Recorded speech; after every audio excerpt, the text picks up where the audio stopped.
When it comes to cards, sometimes I really like to keep it simple, and today I've got an idea for you that'll just take a stamp, a little bit of watercolor, and then layer on whatever papers you like.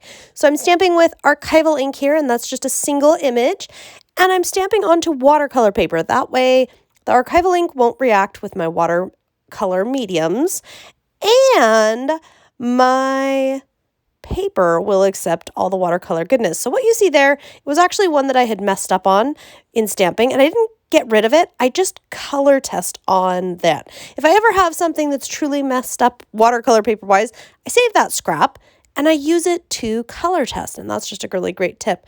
Now this is exactly as I claim. It is super simple. So I'm just doing a mixture of, that's a water brush I'm using, and those are some watercolor pans out of my palette. And I'm just adding some color. You can also add clean color, which is a watercolor-like marker. You could use distress ink. You could use any kind of watercolor or watercolor-like product that you would like.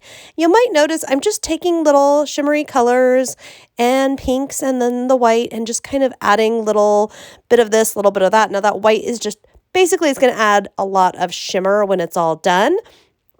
This is just me coloring and playing, and I really encourage you, this is just a 4x5 piece of, actually it's even smaller than that, I think it's 3x4, little tiny piece of watercolor paper that I'm just experimenting and playing with. There you just saw me take a little bit of watercolor and a little bit of a water brush and just flick some dots of color, and now I'm going back in and dotting some water onto those dots just to make it spread a little, make it a little more, spread that color and sparkle around just a little bit more.